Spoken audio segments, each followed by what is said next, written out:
Hi Taurus. Welcome to your July 2019 Tarot and Astrology reading. Welcome back to the channel. So Taurus, you did not get a mid-monthly for June. So because we are on the 25th, I think this is. I actually don't know. I'm just back from Gibraltar.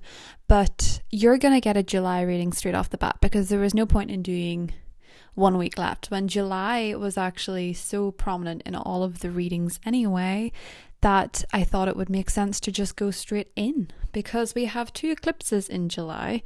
It's definitely an interesting month for you guys, particularly as we begin the month with this semi-sextile between Chiron, which is the wounded healer that's in your 12th house of intuition.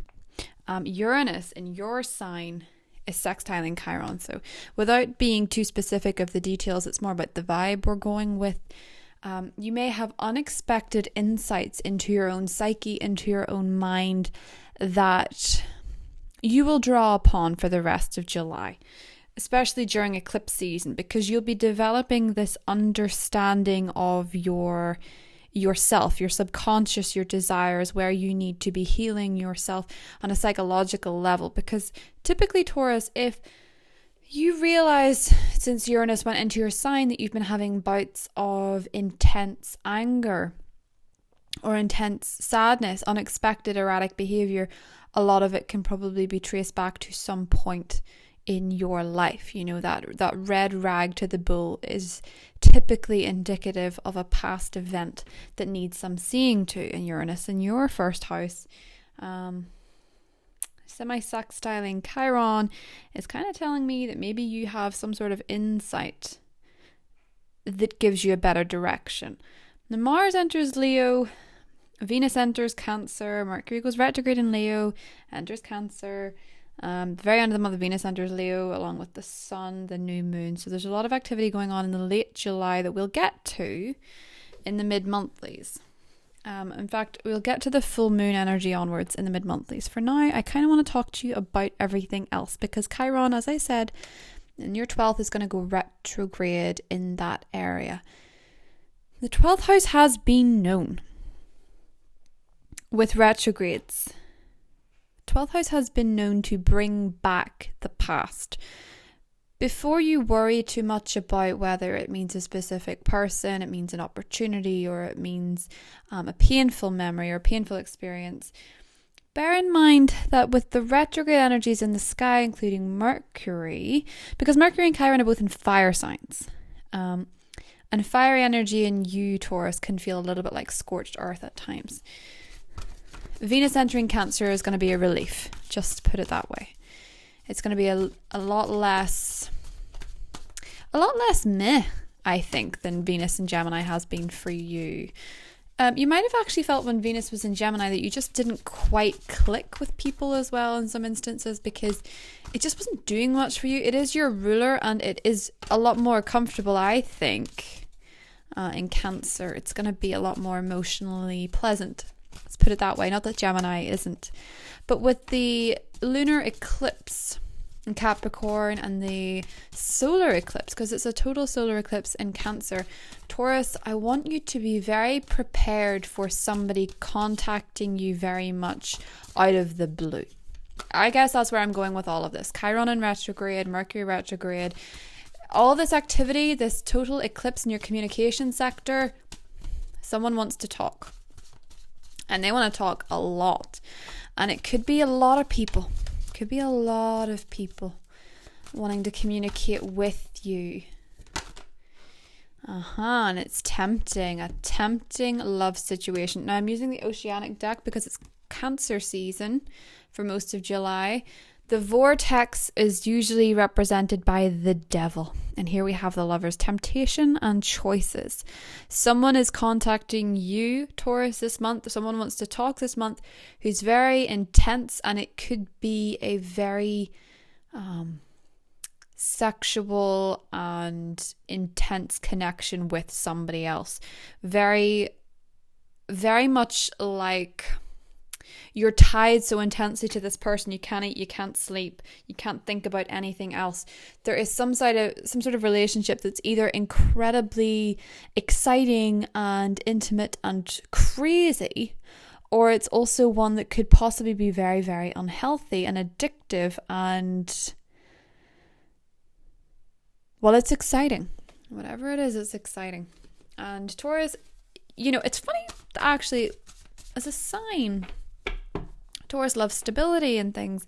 I see Taurus people with, still a lot of times, I see Taurus people with the craziest of people. And it can be very, very odd. And they're looking for stability, and yet they've chosen someone. And I realize it's not because they've chosen stability, it's because they've chosen predictability. And even if someone's predictable in their unpredictableness, it can sometimes be enough for a Taurus that's not that sure of themselves.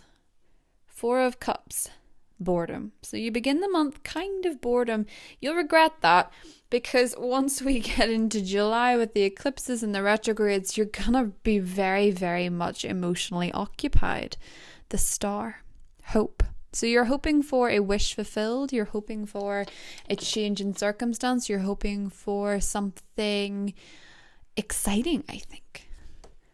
9 of Pentacles in the positive position, 3 of Cups in the challenge. Funny, this says reunion. Here we go, challenging reunion.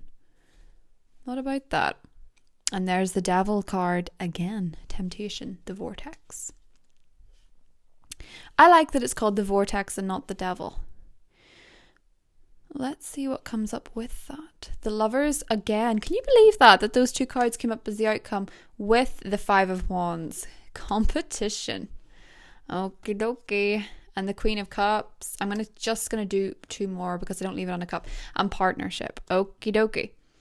If you're dealing with a water sign, there's a lot comes up in July with a very interesting twist.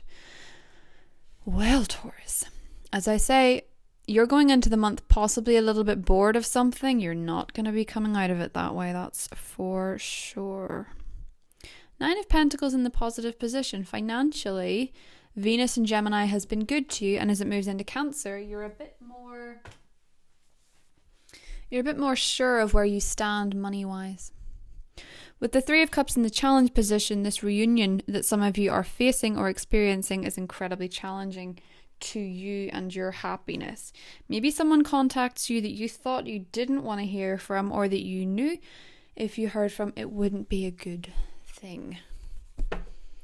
Knight of Cups, proposals. With the 7 of Cups, possibility, and 10 of Cups, completion. There's a theme, Taurus, with the water signs. We'll get more into that in the extended reading in general, but for now I will go into it a little bit more. Vortex and the Lovers and the 5 of Wands. If you like somebody, other people like them too. They're vying for their attention is what I'm sort of vibing with this on a romantic level. If it is a work situation, as the Lovers can sometimes be, because we love what we do, or we have an opportunity that we would love. The Devil energy with the vortex is kind of saying that you're too fixated on it. As a fixed sign, being fixated is something that comes so very naturally. And the Devil for the fixed signs can really teach us where we are not letting a little bit of breathing room happen. If you're going after a job, if you're going after a friendship, if you're going after a romantic relationship, whatever it is that you're hoping for, even if it is excitement, the key is to remove yourself somewhat, not totally, somewhat from the competition. It's to pull back just a little and focus on other things. 9 of Pentacles in the helpful position always tells us that what we focus our gratitude on will multiply. Whereas where we're focusing lack on, say the 4 of Pentacles was there, will also multiply in your lack of appreciation.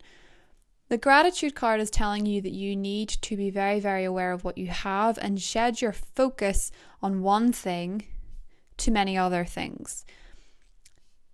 spread yourself a little thinner, because what you are focusing too much on is driving you into an unhealthy level of competition.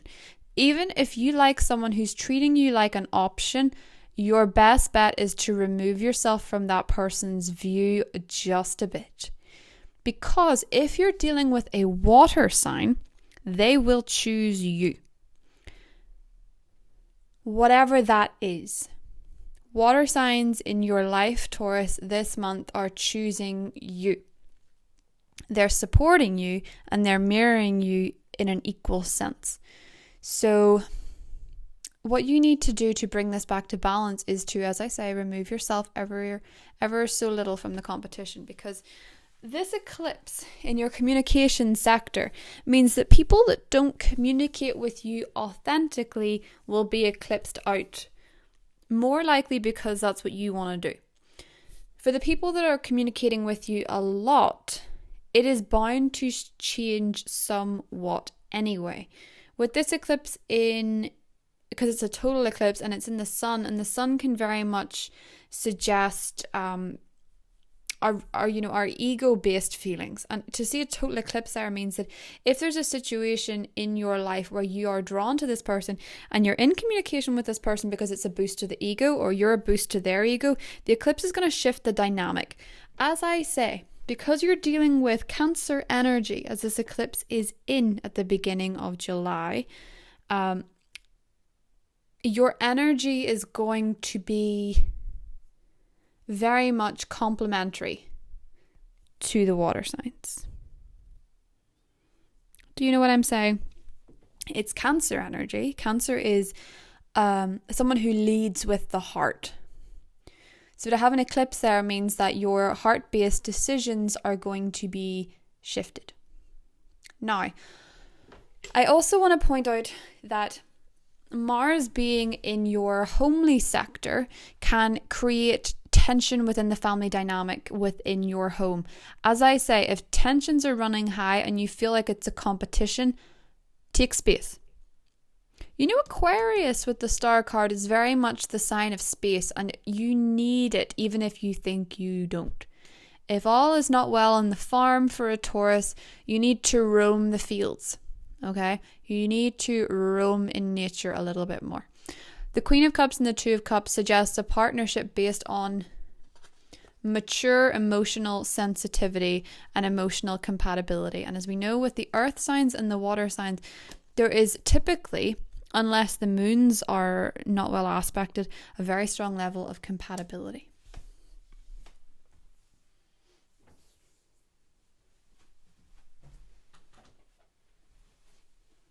So where does that leave you? Because somebody sees very clearly from the way that you behave during this eclipse that you're not going to tolerate being an option. Because you know you deserve better, so you say no. And therein lies a proposal based on possibility. Whether or not you can fully trust this person is dependent on their own actions. It can't be the same for every Taurus. But the Seven of Cups can sometimes suggest that with Neptune being in retrograde, fogginess may ensue. Okay. Vesta, home, and abundantia, prosperity. So the universe is pouring its prosperity out to you. Be open to receiving. Here with the Nine of Pentacles, money is good. Vesta, home. Your household situation is improving either through a change, a move, or a healthy change in the occupants. Taking space at home is important. Somebody wants to talk, Taurus. But you have to give it a bit of space first. You have to remove yourself ever so slightly from the situation and the fixation on this issue or this person, and there they are wanting to talk. Possibly offer you something quite substantial. Knight of Cups is a beautifully romantic card that always means love, but it can also be someone who is in love right now. And it can be somebody who changes their feelings, but that's not necessarily always the case. Two of Cups and the Queen of Cups. As I say, if you're dealing with a water sign, it's turning into something. Now, water signs, for those that don't know, by the way, are Pisces, Scorpio, Cancer. Just an FYI. We're going to go more into this in the extended. We're going to go more into each individual element, you know, the fire signs, the Leos, the Aries, so that if everybody's dealing with somebody that hasn't necessarily popped up here, it will be dealt with in the extended. I do see a lot of Taurus feeling as they go into July that they're a bit of an option. Conversations are going to be very, very transformative in July, and they're going to be very, very intense. And as we get to the end of the month with the full moon in Capricorn, fellow Earth energy, all the characters are going to change. Bear that in mind as we go towards the mid-monthly readings for July. So Taurus, hope you enjoyed that reading. I love you guys, and I will see you in the extended if you're joining me there. And if not, I'll talk to you guys in the mid-monthlies. Bye.